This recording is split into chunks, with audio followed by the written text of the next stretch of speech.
Hello and welcome to this special 1 hour edition of the Left, Right and Centre. I'm Sanket Upadhyay. We are tracking 3 stories here. Story number 1, on the face of it, the word reform is always seen as a positive change. But of late, think reforms and one can only think of protests, of controversy. And the latest, the Election Reforms Bill. Introduced in the Lok Sabha today, passed today. In fact, it is slated to be scheduled in the Rajya Sabha also soon. The government says a standing committee has proposed all these changes. So what is the problem? The opposition says it has listed actually out a series of problems. In fact, some all-weather friends like the BJD, Biju Janata Dal, are also opposed to the bill. So why is this not an acceptable change? We'll ask that question to a one-of-a-kind Member of Parliament panel tonight, starting in just a short moment from now. Story number 2, the Kerala political killings. The state at this moment is on tenterhooks amid blame game. Whose responsibility is it? And the obvious answer is the state to maintain law and order. But with this blame game going on, are things going to get difficult or can they spiral out of control very soon? And who will be responsible for that? We'll ask this question of the various stakeholders who will be joining us later in the day.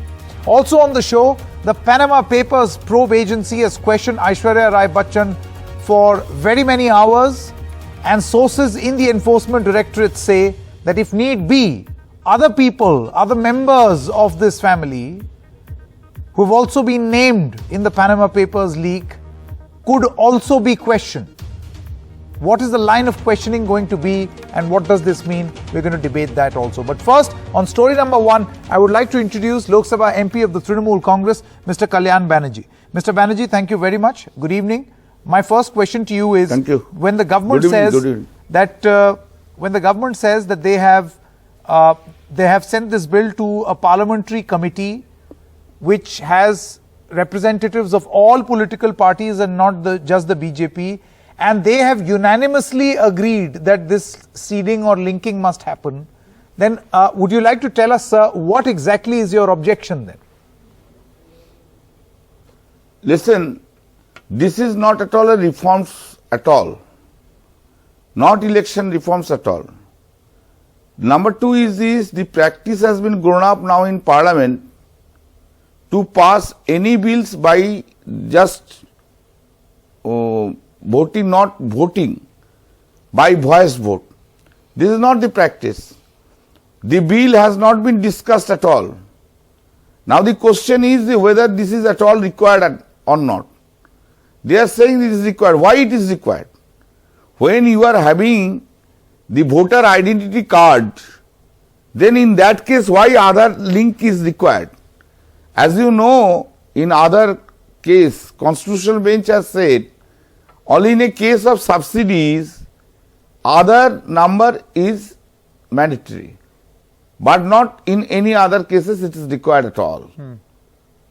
Now you see, in the new bill which has been brought, then the power has been given to the electoral registration officer may, for the purpose of establishing the identity of any person, require that such person may furnish the other number.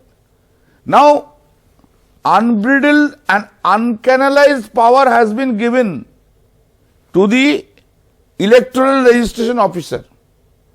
Why? If he may, I know in an interpretation of statutes, sometimes may remains may, sometimes may becomes must. Then in that case, if you don't have other number, then you will not be a voter. Then why the other number is required? There is a long debates in our country regarding the other. There are disputes. No, Mr. Banerjee, the government explains why Aadhaar is required. I just wanted to understand from you whether you find that explanation plausible or not. The government says that this will make sure that there is no duplication, that one individual cannot be registered as a voter in 4 or 5 different places because of a very analog sort of a functioning. Now, if you see this statement of object and reasons, Has it stated anywhere? Nothing. It was a speech of the law minister. So long it is continuing, that then is the government suggest today the fake voters are there. If the fake voters are there, in that case, no, Mr. Narendra Modi being Prime Minister should resign today, because he has been elected by the fake voters. He should resign. He does. They do not have any confidence. They do not have Mr. anything Banerjee, you know, regarding are you trying to previous say electoral that system. even after the seeding, the problem of fake voters is not going to get solved? Or duplication of voters No, I is am not going to get solved? I am not saying any fake voters are there. I am not saying there is a fake voter. I am not saying that. I am saying all genuine voters are there, and Election Commission has done it. Where the Election Commission has said that they were not in a position to find out the fake voters. Where from this story is coming? Who is bringing this story? What was going on for long years together?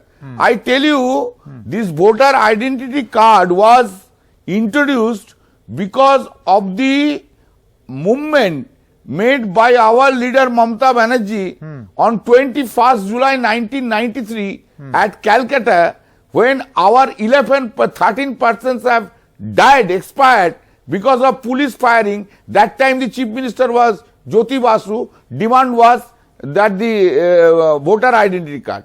If the voter identity card is there, how can you say that there are fake voters are there? Okay, interesting. But then, now that you say that the Election Commission has done a fair job in identifying voters, how is the government claiming that they are fake voters? I would want to understand from you, Mr. Banerjee, what could then be the motive behind bringing this reform? What is the motive? Because the government says their motive is to clean up the electoral rolls. You are not agreeing to believe this? No. First of all, say then the electoral roll is faulty. Is the Election Commission has said that?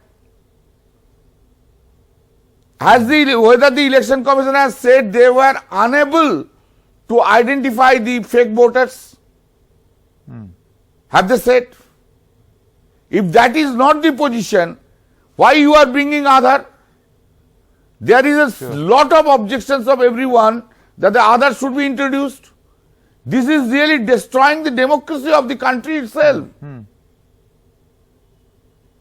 The destroying. Where is that? Where is that fact? Who said? Someone on the basis of someone's surmises and conjecture. Because you know, dubious voting is something that is not new. We are aware that suspicious voting does happen. Are you saying that the BJP has created a problem where there is none? No, suspicious voting, listen sir, suspicion is not based on law. Your suspicion findings, your suspicion thinking has it doesn't stand in the eye of law. Okay. You have to identify, and that is the reason if the suspicious voter have cast vote, then in that case, in the Election Act itself, there is so much procedure to detect that. Okay, sure. The point number one is whether the Election Commission for long years, decades together, have continued the election with the fake voters. Let them come and make this statement. Okay. Every time they are saying, no, we have made the fair elections. Okay. So I think you're why asking it is a question of the Election Commission, whether the process fake voters, so far has been fair or not.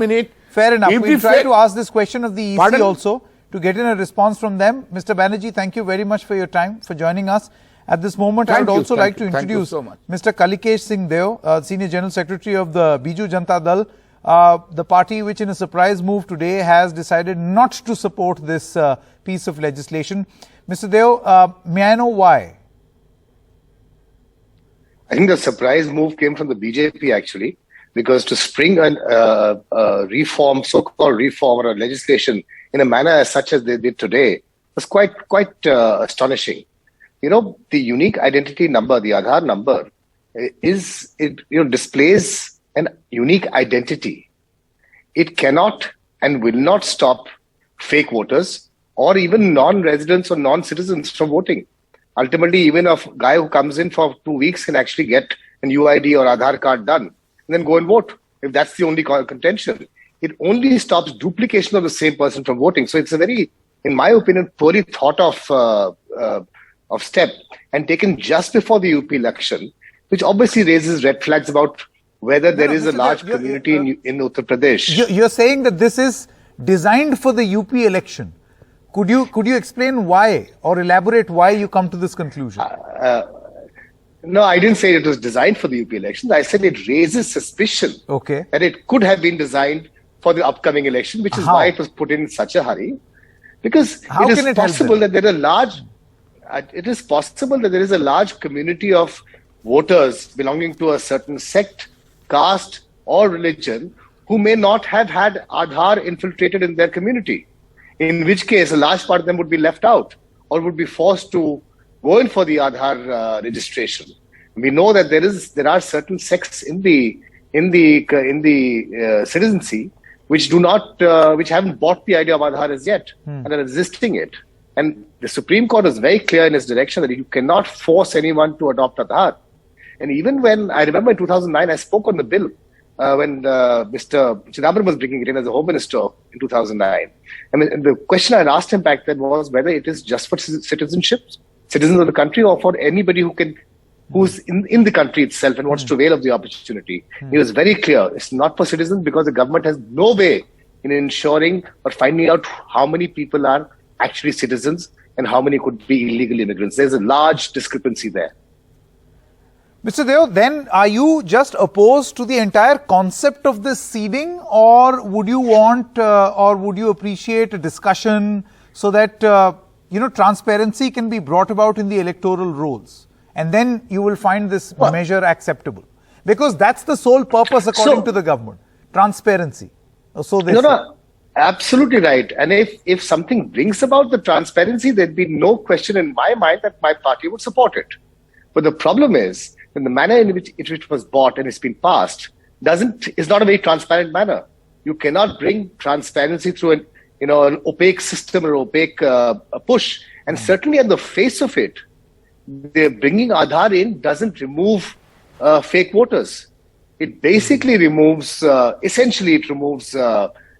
duplication of voting, which by the efforts of the Election Commission, a large part of it is already done. Now, if it needs to be brought in, there are many unanswered questions. The government needs to respond to that and answer the questions and clear the air. Would you like to tell us about a few unanswered questions in your party's mind because of which you opposed? Well, look, I can tell you about what's on my mind. Sure. When a knee-jerk reaction such as this happens, the first finger of suspicion points to the intent of bringing such a reform in, a so-called reform in. Is it because this could actually preclude a large number of voters from accessing the voting system in the upcoming election, in which case it is not transparent. But then the government says that this is optional. Mr. Deo, the government says, sorry to cut you short, they are saying that this is optional. It's not mandatory. It's not compulsory, this seeding. I mean, if it's optional, it's not a law, is it? It's just a suggestion. There's no need for a bill to have been passed. I mean, you could have easily put another bracket next to the voter ID card saying, give you Aadhaar card number if you wish to. Why have a legislation? When you legislate something, it becomes a law of the land. There is no optionality in it.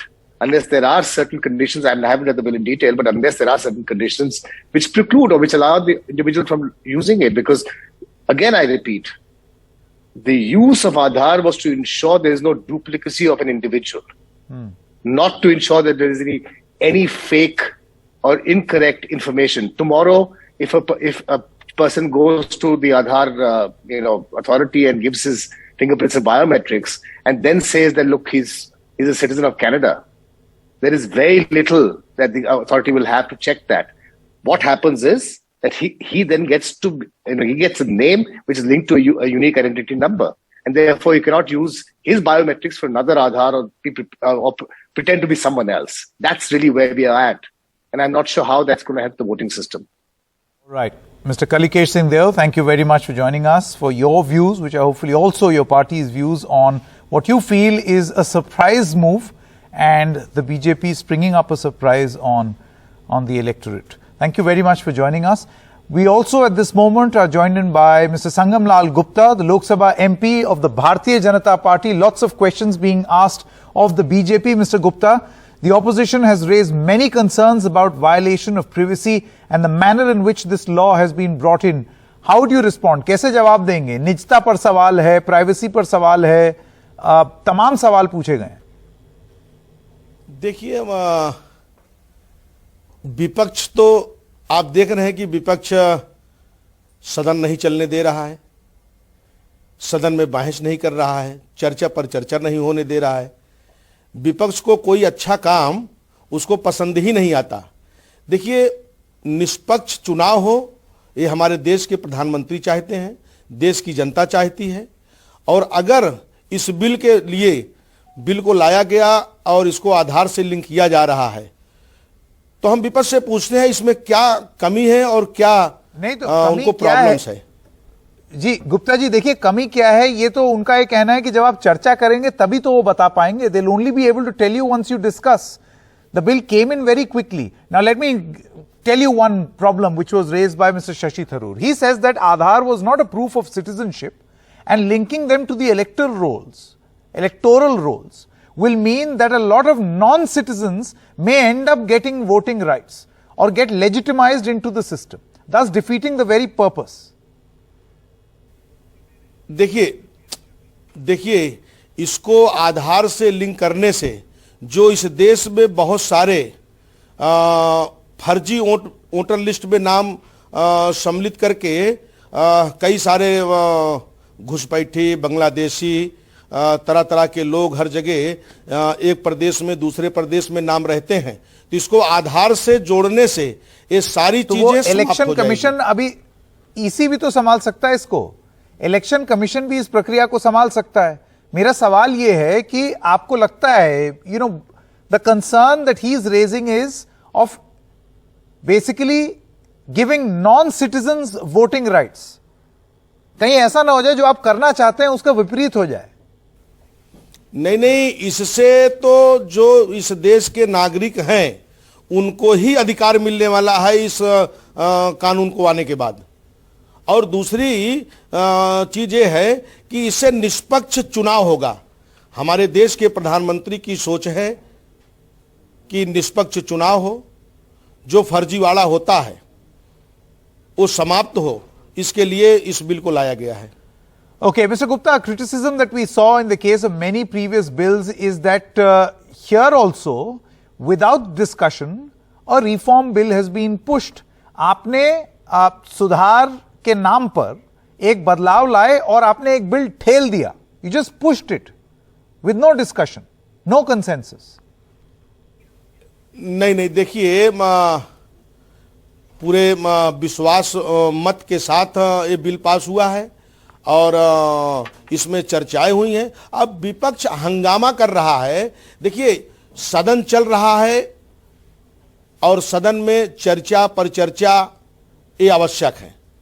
जनता अगर हमको चुनकर भेजती है और सदन में देश के हित में, समाज के हित में ये चर्चा करने के लिए नहीं, पर और हम विपक्ष यहां पर आता है और यहां सदन को चलने नहीं देता है, चर्चा करता नहीं है, अव्वल तो और सिर्फ आरोप लगाने का काम नहीं करता ऐसा है गुप्ता जी। अव्वल तो सत्र चलाने की जिम्मेदारी सरकार की होती है, सबसे पहली बात। दूसरी चीज, डिबेट क्यों नहीं हो सकती? इतना जरूरी, this is such a huge reform move.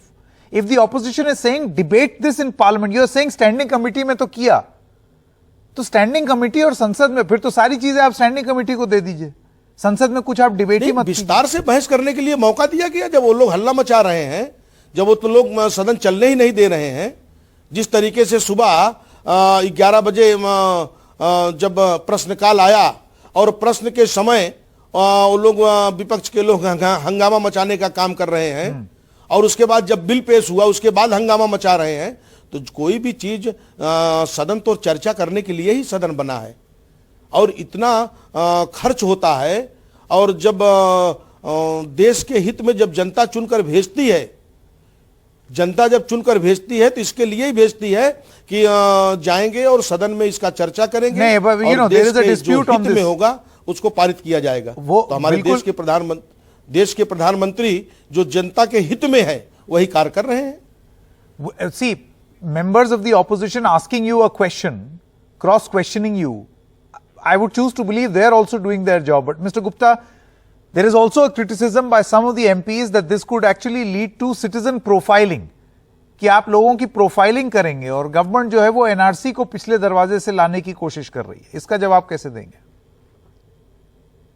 अब देखिए, विपक्ष के पास कोई मुद्दा नहीं है, विपक्ष कुछ उसके पास ना कोई मुद्दा है, जनता ने उसको नाकार दिया है। विपक्ष के पास यही बचा हुआ है कि संतोषजनक जवाब सदन में हंगामा करने के लिए, और इस तरीके के ऐसा कोई कार्य नहीं कर रही है हमारी पार्टी। और माननीय मोदी जी के नेतृत्व में हमारा ये देश मजबूत हो रहा है, समृद्ध हो रहा है, शक्तिशाली हो रहा है।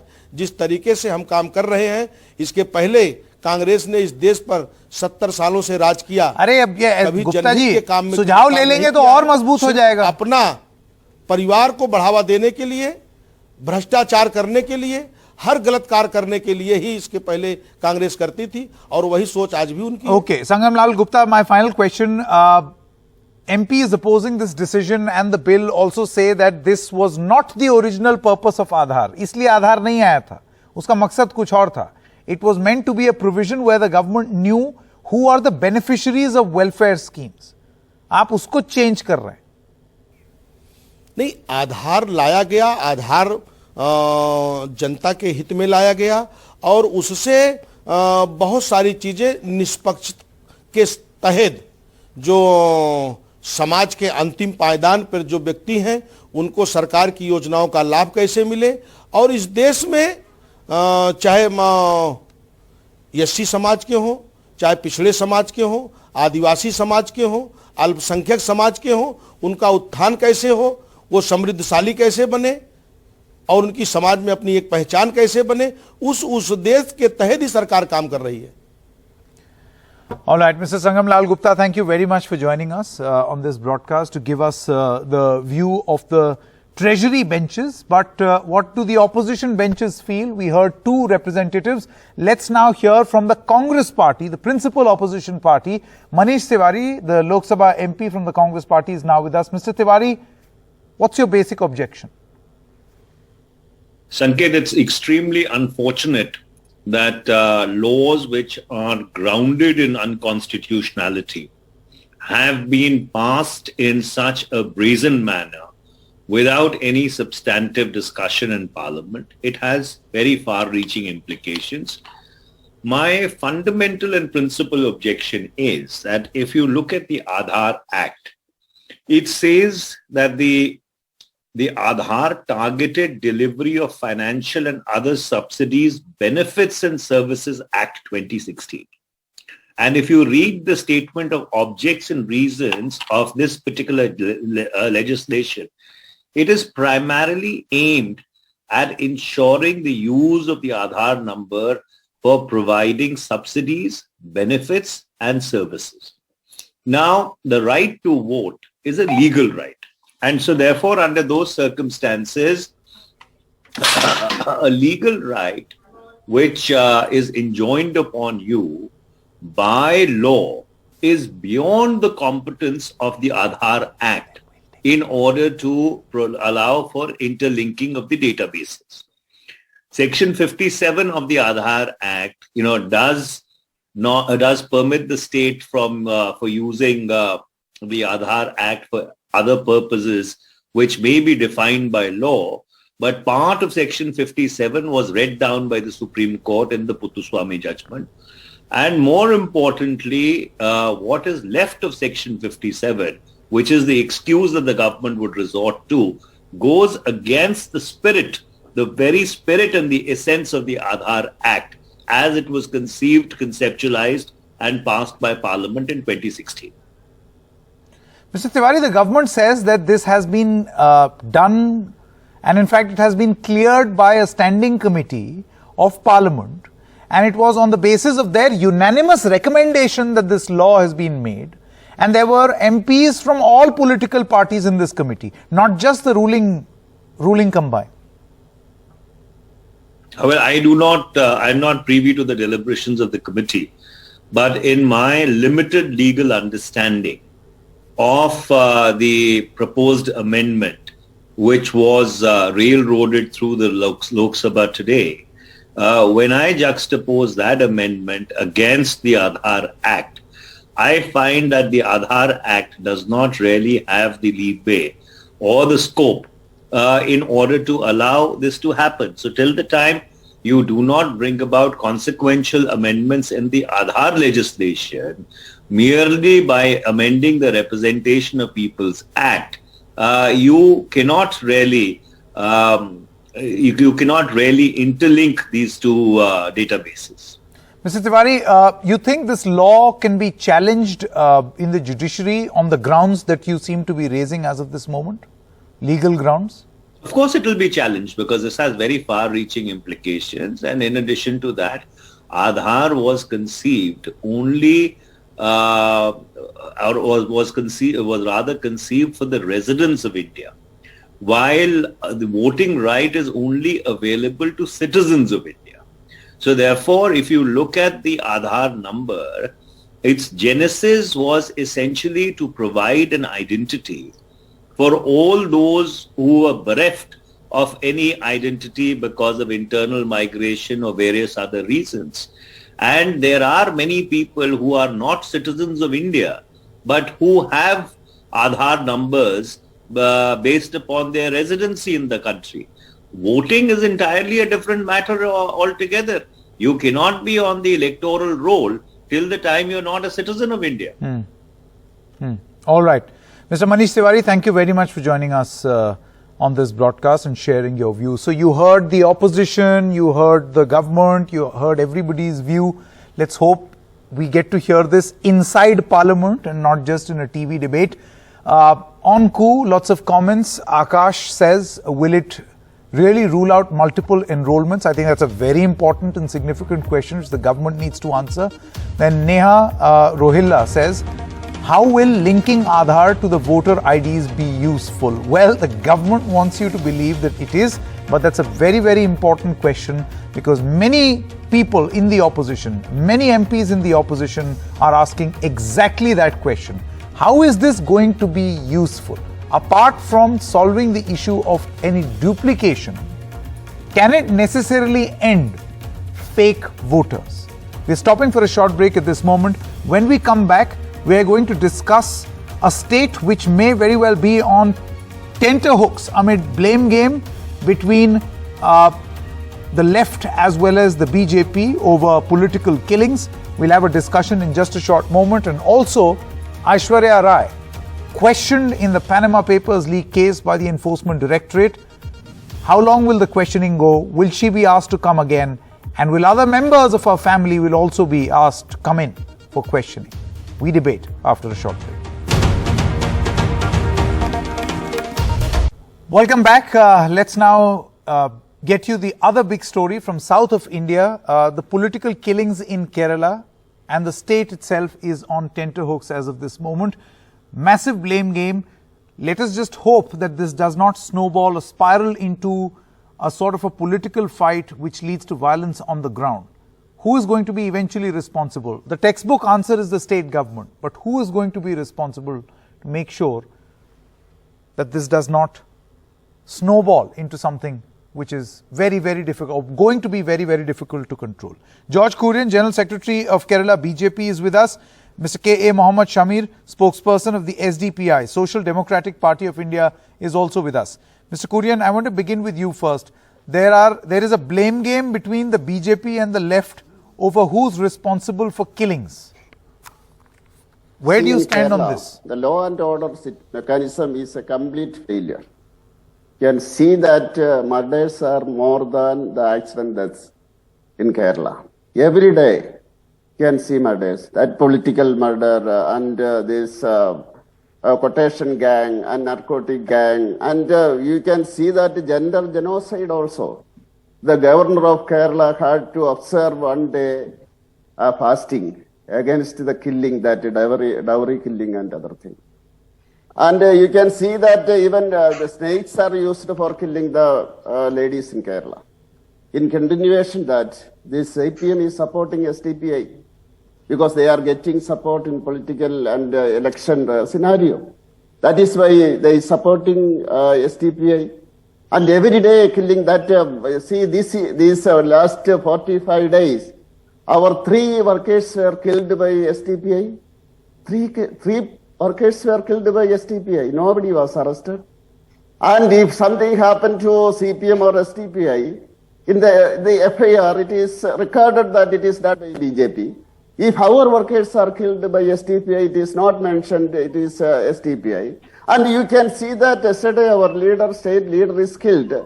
And the CCTV footage is there. And 12 people are seen. Nobody is arrested. Nobody is arrested. Day before yesterday, one SDPI leader is killed. And they are blaming that it is BJP. Who is killed? And no, but then, the problem over here, Mr. Kurian, is that there is a typical blame game, the kind we have seen in Kerala happen in the past also, playing out even now. The fact is that in 12 hours, in quick succession, 2 political workers are dead. Both of you are blaming one another.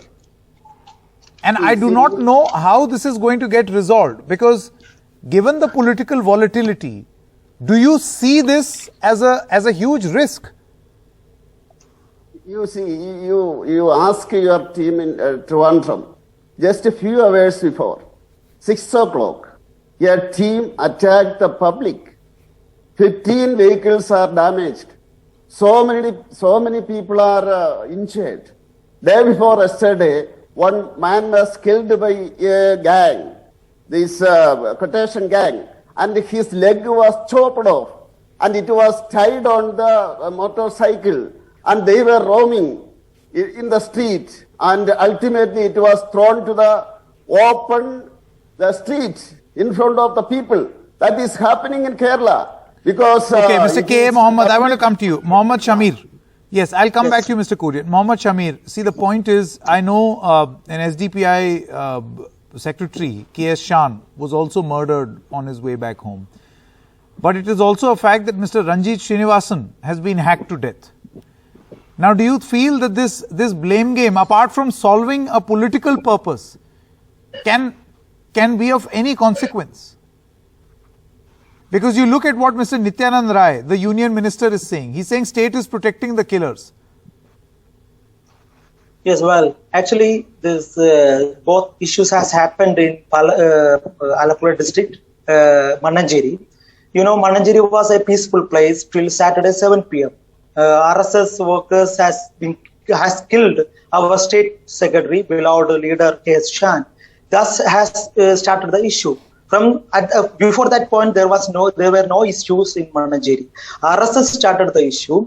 After that, they have attacked 3 houses of our brothers. And after that, this all issues has been happened. Okay. We have to understand that actually this is not a single case. This is a clear case of conspiracy. RSS leader Varsan Telangeri is a state leader. He came to Alappuzha at 4 p.m. and he says the importance of attacking their enemies, RSS enemies, and attacking SDP, attacking Muslims. After 3 hours, the K.S. Shan has been killed. So this is not this part of conspiracy. Second thing, RSS had a campaign on December 16th. Prahar Yeni. Its campaign's name was Prahar Yeni. It is to attack their enemies. So these campaigns were the clear evidence that RSS had a clear plan to trigger riot in Kerala as well as in India. There were many reasons for attacking SDP leaders, because there were only 1 seat for the BJP in Kerala, in Nayamam, you know that. That seat was lost. That seat lost because of SDP and its political stand. We take a stand. Here is my question then, Mr. Shamir. See, the point is, with law and order, and this is established by law, a state subject, how is this going to be handled? Because with this blame game, what one tends to see is that this can very quickly go out of control. Whose responsibility is it to control? We believe in constitution. We believe in the law and order. We want a peaceful life. But actually, what is happening in India, in all over India, in Kerala, RSS is trying for the riot. You see the issue when Sanjay murdered. They tried for a riot against Muslims. After that Sanjit murder, the K. Surendran, BJP state president, had a laugh in his face in an interview. How can a president can laugh after his own brother, own activist has been killed? So there is some conspiracy behind all of the issues. Shabarimala issue, it was an internal issue of a Hindu community. But in the Hartal called by BJP, Muslim institutions and Muslim vehicles has been attacked. Why attacked? There is no role for Muslims in Shabarimala issue. It's an internal issue of Hindu community. Mr. Kurian, how would you respond? RSS is trying for a golden opportunity. RSS is trying to find a golden opportunity to trigger riot in India. Kerala. To trigger what? So this is happening in one moment. Yes. Mr. Shamir, what are you saying? What is the RSS trying to do in Kerala? RSS is trying to trigger riot. Genocide, riot. How would you respond, Mr. Mr. Kurian? Mr. Kurian, the SDPI representative says that the RSS is trying to create a riot-like situation in the state of Kerala for political gains. They are having elimination theory, elimination policy. CPM is believing in eliminating the opponent and grab power.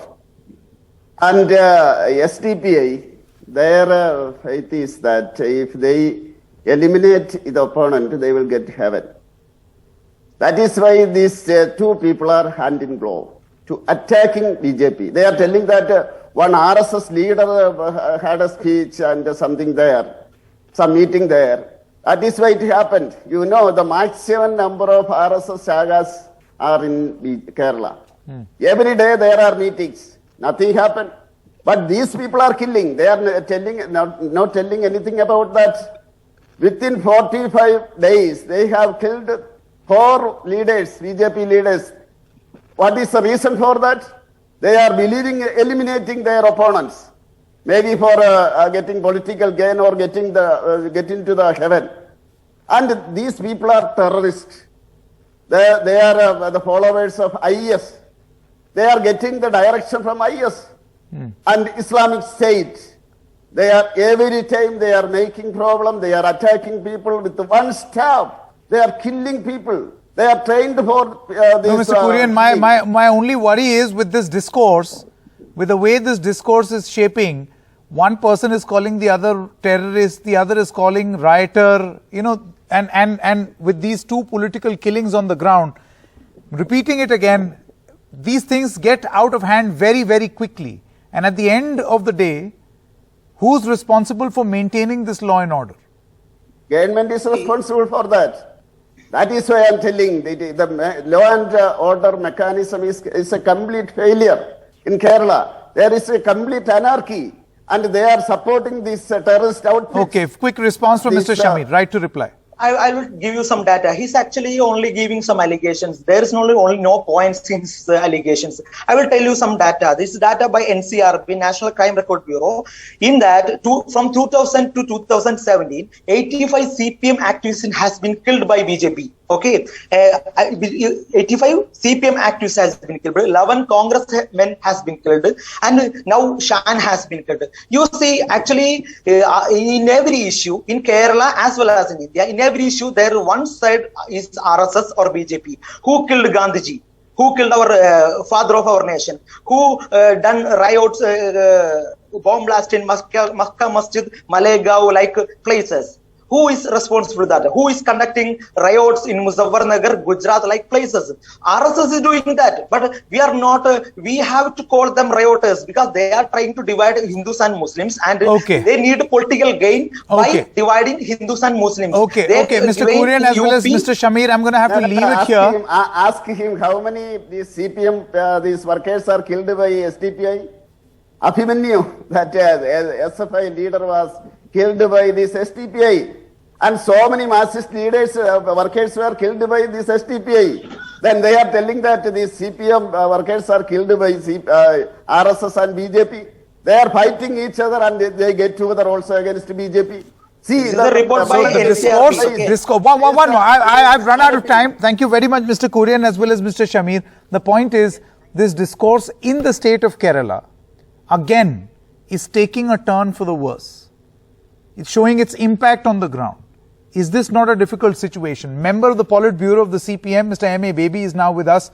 Mr. Baby, when these incidents happen, there is a very natural question to ask on who's responsible for law and order, and in this case, it is the Kerala government. So isn't the onus on ensuring peace on you? I do not know whether the BJP people would accuse the then Prime Minister Pandit Jawaharlal Nehru responsible for the assassination of father of the nation, Mahatma Gandhi.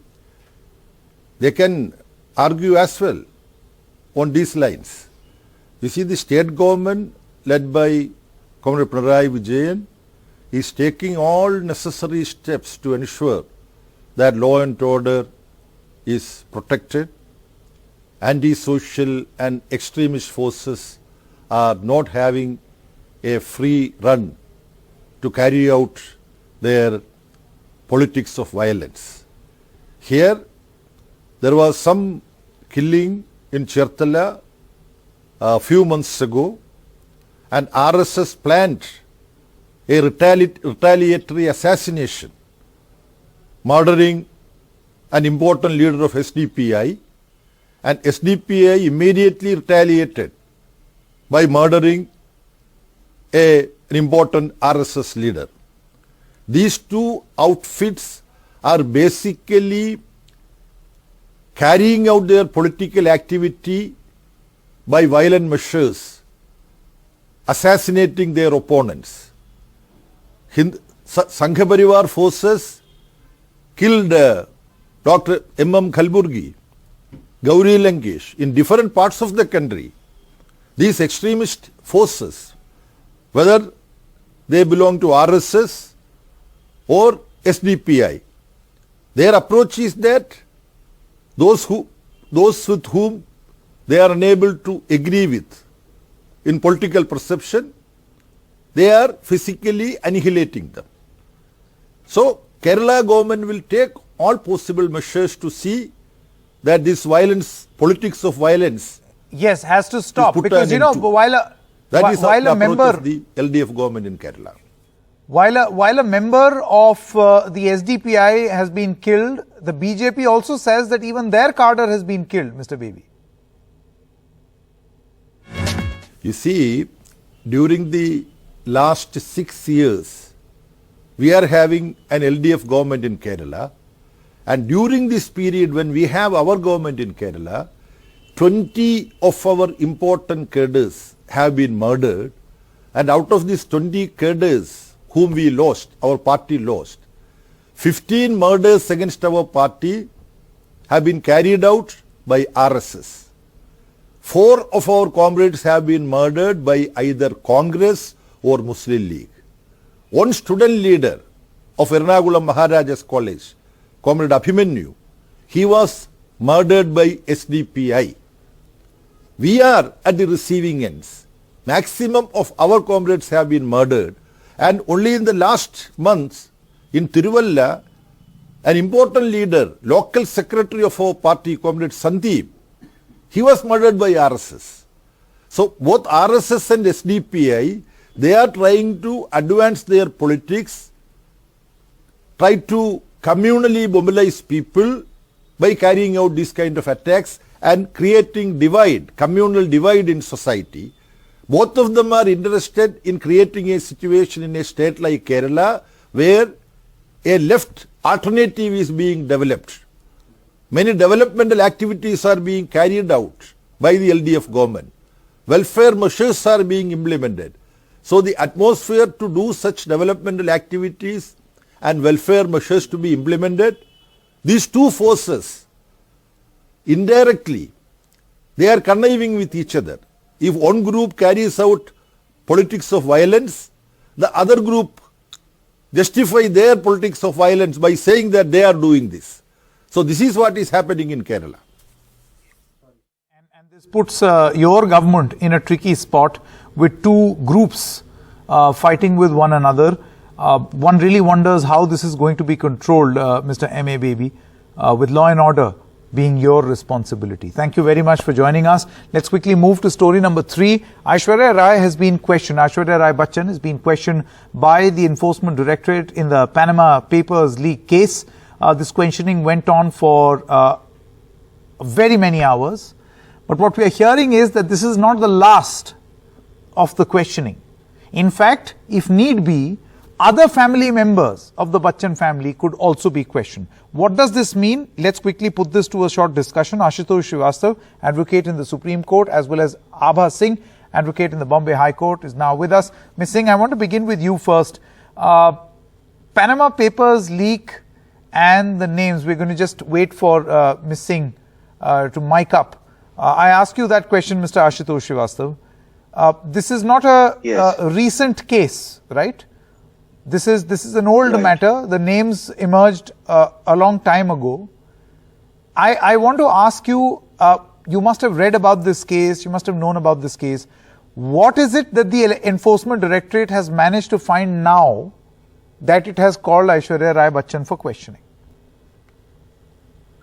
See, wherever investigation takes place, there are different stages by which the investigation goes on, proceeding. And considering even Section 37 of FEMA, Foreign Exchange Management Act, he has been summoned to have further questions. Maybe in 2017, when this matter came up to ED, they would have taken, the necessary papers, documents, and her statements.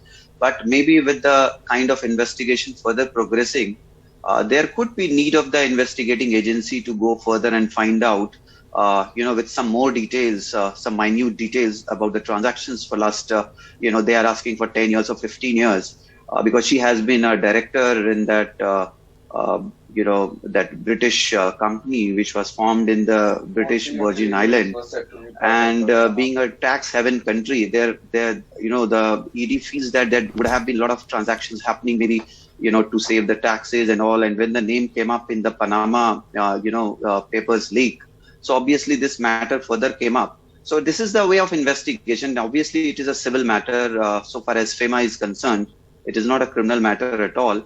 And obviously, investigating agencies have their powers, mentioned under the FEMA Act also. They can ask a person to come and inquire about a case which is pending. So it depends from the different stages as to what kind of further information or documentation. Sure. Now, Abha Singh, I want to come to you now. You see, the agency started investigating in the year 2017. So it's been now, 5 years since this investigation has been on? And after 5 years, or, close to the completion of these 5 years, we see her being summoned by the ED. She's also submitted, sources are saying that she submitted a 15-year payment record. Do you think that this is a very long time frame to carry out an investigation?